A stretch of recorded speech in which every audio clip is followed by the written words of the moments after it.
Hey guys, कल की video में मैंने आपको ये बताया था कि आप अपने मैथमेटिक्स की प्रिपरेशन को इन्हेंस कैसे कर सकते हो, आप अपने मार्क्स कैसे इन्हेंस कर सकते हो। तो उसके बाद मैंने वीडियो के नीचे कई सारे कमेंट्स देखे कि कौन सी बुक और कौन से एजुकेटर को मैंने फॉलो किया था। तो मैं आपसे एक रिक्वेस्ट करूंगी कि आप प्लीज मेरी प्लेलिस्ट में जाके एक बार पूरी वीडियोस देखो। मैंने कौन सी बुक्स यूज करी थी सिर्फ बताया नहीं, वो मैंने दिखाया भी है। हर एजुकेटर का नाम मैंने बताया है। तो प्लीज आप एक बार मेरी पुरानी वीडियोस देख लो, आपको काफी प्रॉफिट होगा। क्योंकि हर बार वो चीजें बताना थोड़ा सा पॉसिबल नहीं है, क्योंकि फिर बाकी जो पहले से देख रहे हैं उनके लिए थोड़ी सी दिक्कत की चीज हो जाएगी। तो आप एक बार देख लो प्लीज, ये रिक्वेस्ट है मेरी। और दूसरी चीज, for those student who belong to non-Hindi background, I will try to communicate in English because I don't come with a script, and it is very hard for me to speak in English when I'm not with a script. So if there is any mistake, please pardon me. I'm trying to rise the quality of my content, but okay, just understand. तो फिर शुरू करते हैं। पहले हिंदी वाले बच्चों के लिए, आप लोगों के लिए मैं पहले रीजनिंग के बारे में बताती हूँ कि कैसे चीज़ों को आप कर सकते हो। तो देखिए, कुछ चीज़ें हैं जैसे जिन्हें आप सिर्फ मॉक टेस्ट से और थोड़ी बहुत ऑफलाइन प्रैक्टिसेस में, जब ऑफलाइन मॉक देते हो आप, उस समय पे आप कवर कर सकते हो। उसमें कुछ टॉपिक्स हैं जो आपके अक्सर सभी एग्जाम्स में आते हैं, और कुछ चीजें ऐसी हैं जिनके लिए आपको एक्स्ट्रा प्रैक्टिस, एक्स्ट्रा एफर्ट देना पड़ेगा। तो मैं आपको उस तरीके से चीजों को बता रही हूँ कि किन्हें आप ऑनलाइन मॉक और ऑफलाइन मॉक में कर सकते हो, और किन के लिए आपको थोड़ा प्रैक्टिस के लिए अलग टाइम देना है। जैसे कि सबसे पहली चीज हुई सीरीज हम 3-4 तरीके की देखते हैं। जैसे एक हुई अल्फा न्यूमेरिक हुई। अल्फा न्यूमेरिक में आपकी आ जाती है कि आपके लेटर हैं और वर्ड हैं, कुछ सिंबल हैं, उनको जंबल करके दिया हुआ है, एक लंबी सी सीरीज दी हुई है, और उस पे आपके ऑपरेशन दिए होते हैं कि लेफ्ट से चौथा, इसके लेफ्ट से चौथे के राइट में 18वां कौन सा वर्ड है, या कौन सी मतलब सिंबल आ रहा है, या आप अभी सारे सिंबल्स ड्रॉप कर दो तो फिर यहाँ से राइट से 15 पे कौन सा होगा। ये एक क्वेश्चन बनता है। एक होती है न्यूमेरिक सीरीज दी हुई होती है, उसमें भी सेम काइंड ऑफ क्वेश्चंस आते हैं ऑपरेशन के लिए। एक जो बनती है वो आपके 4 से 5 वर्ड दिए होते हैं, उसमें आपको तरह तरह के ऑपरेशन करने होते हैं कि अगर आप इधर से दूसरे वर्ड को लेते हो, उधर से चौथे वर्ड को लेते हो, और दोनों के बीच वाले लेटर पे जाते हो, तो इनके बीच में अल्फाबेटिकल सीरीज में कितने जो आपके लेटर हैं वो आ रहे हैं, या ऐसी ऐसी चीजें पूछा करती हैं। कुछ होते हैं आपको 4 नंबर दे दिए होंगे, पूछेगा उस पे ऑपरेशन दे दिया होगा कि इस नंबर को अगर सेकंड नंबर को आगे कर दिया तो कौन सी सारे नंबरों में सेकंड को अगर आगे कर दिया तो कौन सा हाईएस्ट मतलब जो नंबर है वो हो जाएगा। तो ये सारी चीजें होती हैं आपकी सीरीज में। दूसरी चीज आपकी आती है डायरेक्शन डिस्टेंस और ब्लड रिलेशन। ये जो 2 टॉपिक हैं ये आपको हर एग्जाम में देखने मिलेंगे, और करीबन इन दोनों को अगर बहुत कम होगा तो भी इन दोनों को मिला के 5 क्वेश्चन या 4 क्वेश्चन मिल जाते हैं। अगर ज्यादा मिल गए तो फिर तो कोई बात ही नहीं है, बट 4 से 5 क्वेश्चन तो आपको मिलेंगे ही मिलेंगे, डायरेक्शन डिस्टेंस या ब्लड रिलेशन मिला के, या दोनों में से कोई एक रहेगा। तो इसके क्वेश्चन बहुत सिंपल होते हैं। आपको करना क्या है, आपको अगर आप एकदम बिगिनर हो, आपको इसके बारे में कुछ नहीं पता, आप एक बार क्लासेस देख लो। आप जब मॉक देते हो ऑफलाइन या ऑनलाइन, ऑफलाइन मॉक आपको कोई भी चीज सीखने के लिए बहुत अच्छा है। ऑनलाइन मॉक आपके मार्क्स इनहेंस करने के लिए, आपको पेपर को अटेम्प्ट कैसे करना है इसलिए अच्छा है। तो इन चीजों को आप वहां पे टारगेट कर सकते हो। दूसरी चीज हो गई, एक चीज आती है कोडिंग जो एग्जाम में ज्यादातर पूछते हैं, पहले कभी पूछा करते थे, कभी एक आध बार मैंने देखा है एग्जाम में इनको 2 से 3 क्वेश्चन के लिए बाइनरी कोडिंग दे देते हैं कि आपको एक वर्ड दे देंगे, और उसके बाद वो आपको 4-5 कंडीशन दे देंगे कि ये वाली कंडीशन में से जो अप्लाई होगी वो उसकी कोडिंग होगी, वो आपको बना के देना होता है। खासकर जो मेनली एग्जाम में मैंने इधर बीच पैटर्न देखा है वो है चाइनीज कोडिंग का, कि 4 लाइन दी होती है, उनमें से सेम वर्ड निकालने होते हैं, या सेम वर्ड अगर आपके नहीं आए तो आपको क्या करना है, आपको कोई एक आउट ऑफ द सेंटेंस जो चारों सेंटेंस में नहीं होगा वैसा दे देगा, और उसके साथ में एक ऐसा वर्ड दे देगा जो कि उन चारों सेंटेंस में हो। तो जो आउट ऑफ वर्ड है, जो आउट ऑफ द सेंटेंस है, उसके लिए तो इजी है कि उसमें से जो चारों सेंटेंस में कहीं नहीं आएगा वही उसका कोड होगा। और उसके साथ में वो वाला जो चारों सेंटेंस में है उसका कोड, तो वो दोनों मिक्स करके, तो ये चाइनीज कोडिंग में आता है। एक होती है एडवांस कोडिंग जो कि आजकल काफी चल रही है, पर अभी तक मैंने इसको मेंस में ही देखा है, प्री में बहुत कम देखा है, शायद नहीं ही देखा है। मेंस में इसको देखा है मैंने। तो इसमें क्या होता है कि आपके जो वर्ड हैं उनको किसी तरीके से मैनेज किया होगा, जैसे कि अगर आपके वर्ड हैं जो सम डिजिट मतलब इवन डिजिट वाले हैं, मतलब इवन डिजिट मतलब जिस वर्ड में 6 शब्द है उनके लिए मान लिया हैशटैग यूज कर दिया, या ऐसी चीजें, या जो सेकंड वाला वर्ड है आपका, सॉरी सेकंड लेटर है किसी वर्ड का, उसको उसके अपोजिट से करके, आपने देखा होगा खुद भी, ऐसे क्वेश्चंस आते हैं। तो इन चीजों को आप एक क्लास करो, नहीं समझ में आता है दूसरी क्लास करो, आपको चीजें समझ आने लगेंगी। ये वो चीजें हैं जिन्हें आप ऑफलाइन मॉक और ऑनलाइन मॉक में जब प्रैक्टिस कर रहे हो ना, उस टाइम पे ये चीजें टारगेट हो जाती हैं। सिमिलरली इनइक्वालिटी और सिलॉग्स, इनइक्वालिटी भी दो तरीके की होती है, एक होती है कोडेड, दूसरी होती है नॉन कोडेड। कोडेड में आपकी जो प्री में खास कर आती है वो होती है कि आपको सिंबल दे दिया होगा और आपको बताना होगा कि ये उसको डिफाइन भी कर दिया होगा कि जैसे डॉलर है तो वो ना तो स्मॉलर है ना ग्रेटर है, ऐसे करके चीजें डिफाइन की होती हैं।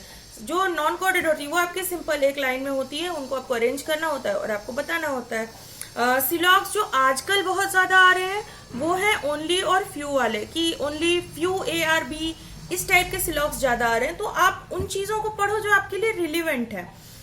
साथ ही इस समय जो मैंने पेपर देखा है दिया हुआ मेरा खुद का, तो इनइक्वालिटी और सिलॉग्स में कोई एक ही आ रहा है, या अगर आते भी हैं तो दोनों मिला के 5 क्वेश्चन आते हैं। इस समय जो पेपर में ज्यादा वेटेज रहता है वो रहता है पजल्स का। अब आपकी जो पजल है वो कितने टाइप की होती है, इस समय एक फ्लैट फ्लोर पजल अक्सर आती है, हालांकि प्री लेवल में जो ये पजल आती है काफी इजी होती है, आप कर पाओगे, बट मैं कभी नहीं आपको वो करूंगी, सजेस्ट करूंगी कि आप एग्जाम में ये फ्लैट फ्लोर वाली पजल सबसे पहले करो, कभी नहीं। अगर ये आपकी पहले खुल के भी आ रही है मत करो, इसको आप लास्ट के लिए रखो। अनसर्टेन नंबर पजल आती है, उसमें सब लोग नॉर्थ डायरेक्शन में देखे होंगे, आपको पता नहीं होगा कि कितने लोग बैठे हैं, बट आपको जो चीजें दी होंगी एक से एक मिला के आप उनसे कर पाओगे। तो इस पजल की आप प्रैक्टिस करो, ये आजकल ज्यादा आती हैं। फिर होती है फ्लोर्स वाली की 7 फ्लोर हैं या 7 चीजों को अरेंज किया गया है। एक आती है आपकी डे वाली पजल आती है, एक आपकी आती है मंथ पजल, मंथ होती है कि इस मंथ में ये लोगों को जाना था, या एक आपके कहीं जाना होता है। एक आती है आपकी कि मंथ तो होते हैं, साथ में 2 डेट्स होती हैं कि एक मंथ में 2 डेट पे 2 इवेंट थे, तो हर 3 मंथ दे दिया, 6 लोग दे दिए। तो ऐसी पजल्स है। पजल वो चीज है जो आप जितनी प्रैक्टिस करोगी उतनी आपके लिए अच्छी होगी। पजल की कौन सी बुक मैंने यूज करी थी वो आपको मैंने पिछली उसमें बता दिया, वीडियोस में आप देख सकते हो।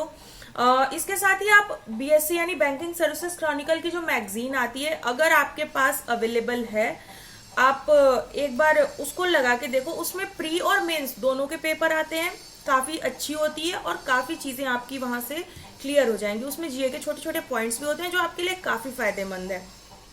इसके साथ हालांकि मशीन इनपुट मेंस का टॉपिक है, पर SBI PO प्री में आ चुका है, तो हालांकि इजी लेवल का था, तो इसलिए मैं कहूंगी कि अगर आप SBI को टारगेट कर रहे हो, SBI किसी भी बैंकिंग एग्जाम में SBI सबसे ज्यादा फेमस है कि आप चीजों को कितना टारगेट कर रहे हो। सर वैरायटी के लिए SBI जो है वो हमेशा जाना जाता है।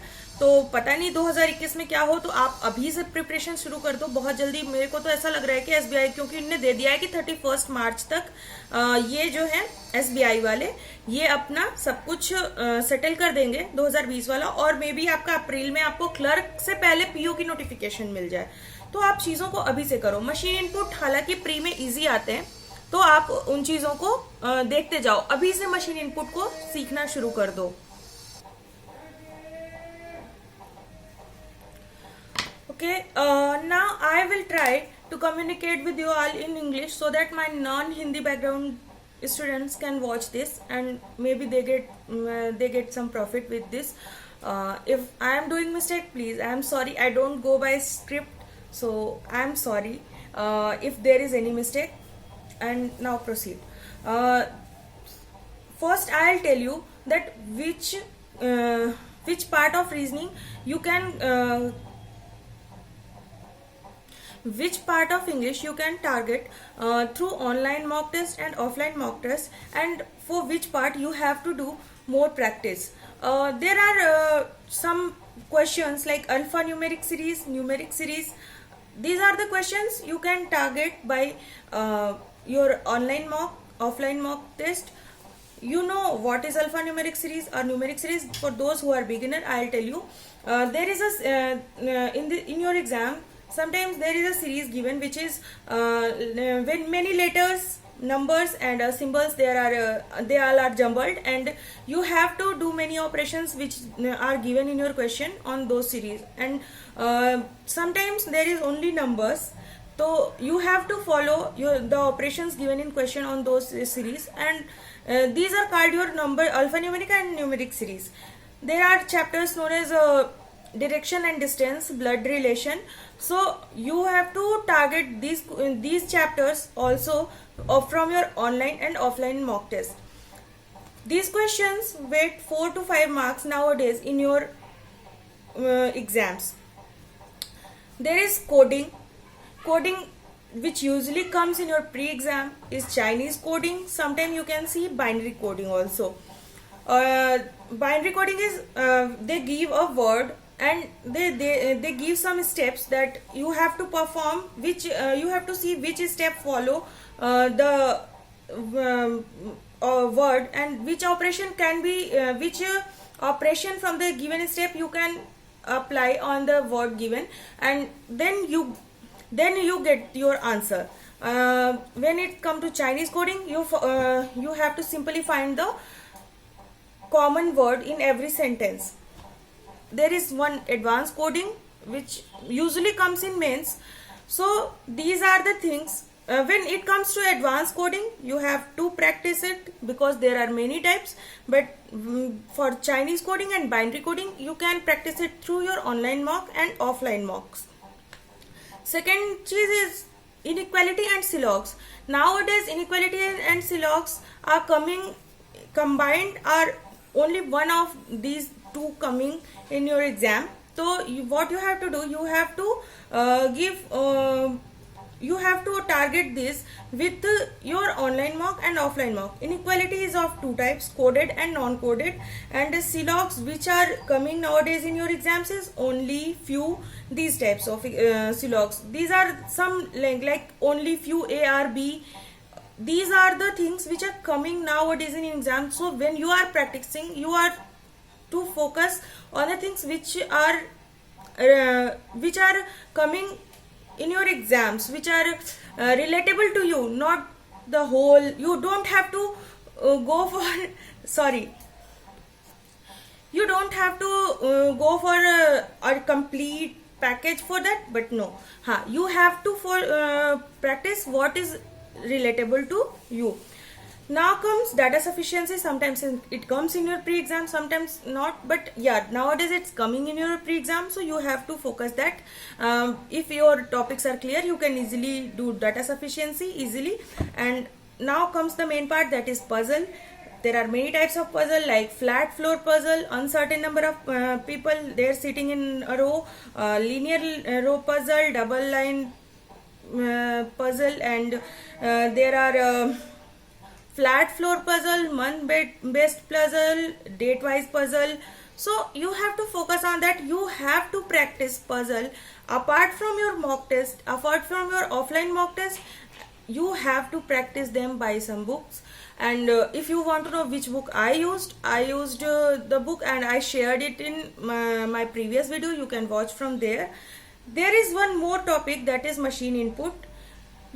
You will not see this topic generally in your video in your exams, but yeah, SBI PO, I have seen that question in SBI PO, and SBI is known for variety of questions. They usually set the pattern for the for the coming exams, you can say. And that's why you have to start learning about machine input from now. There are of two types, advanced machine input and normal, but in pre-exams you will have to target normal jo machine input which comes in pre-exams, so it's easy level, you can target from there. I know I have made many mistakes, so sorry for that. Pardon me, and thank you. Have a nice day. Love and peace from me to you all.